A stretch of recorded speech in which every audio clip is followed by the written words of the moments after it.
জ্বালানি সংকটের প্রভাব এবার শিক্ষা ব্যবস্থায়। মহানগরীর স্কুল কলেজে সশরীরে ক্লাসের পাশাপাশি অনলাইন ক্লাস চালুর পরিকল্পনা করেছে সরকার।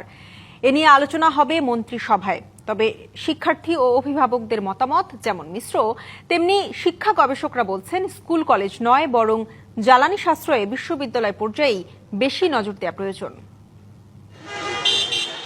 সকালের ব্যস্ত শহর, স্কুলগামী শিক্ষার্থীদের কোলাহলে ভরে ওঠে চারপাশ। দীর্ঘ ছুটির পর আবার যেন প্রাণ ফিরেছে শিক্ষাঙ্গনে। শান্তিনগর থেকে প্রতিদিন স্কুলে আসে তুফা ও মর্ম। একসাথে পথ চলা আর ক্লাসে তাদের বন্ধুত্বে আলাদা উচ্ছ্বাস। তবে জ্বালানি পরিস্থিতি বিবেচনায় সাশ্রয়ের লক্ষ্যে সপ্তাহে 3 দিন অনলাইন ও 3 দিন অফলাইনে ক্লাস নেওয়ার পরিকল্পনা করছে সরকার। এ নিয়ে দেখা দিয়েছে মিশ্র প্রতিক্রিয়া।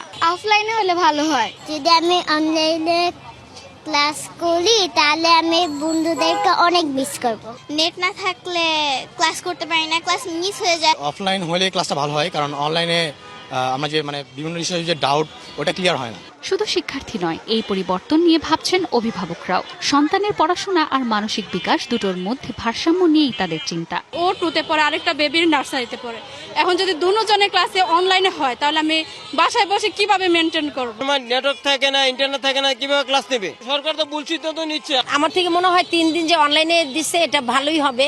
সরকারের এই প্রস্তাব নিয়ে শিক্ষাবিদরা দিচ্ছেন নেতিবাচক মত। বলছেন জ্বালানি সাশ্রয়ে বিশ্ববিদ্যালয় পর্যায়ে নজর দেওয়া উচিত। আর অনলাইনে শিক্ষার্থীরা কতটা মনোযোগী হবে তা নিয়েও রয়েছে সংশয়। 99% বিশ্ববিদ্যালয়গুলো কিন্তু শহর অঞ্চলে অবস্থিত এবং সেখানে সবচেয়ে বেশি জ্বালানির প্রয়োজন পড়ে। সেখানে শিক্ষকেরা যেমন গাড়ি ব্যবহার করেন, শিক্ষার্থীরা তেমন গাড়ি ব্যবহার করেন। এবং উচ্চশিক্ষার ক্ষেত্রে বা বিশ্ববিদ্যালয় পর্যায়ে শিক্ষার ক্ষেত্রে আমরা কি সিদ্ধান্ত নিতে যাচ্ছি সেটি একটি ভাবার বিষয়। এই গবেষক আরও বলছেন, আন্দোলনের সময় শিক্ষক শিক্ষার্থীদের মাঝে যে ব্যবধান হয়েছিল অনলাইন ক্লাস সেটি আরও বাড়াতে পারে। 200-র বেশি সার্ভিস ও ফিচারে লেনদেনের সব বিকাশ অ্যাপে সম্ভব।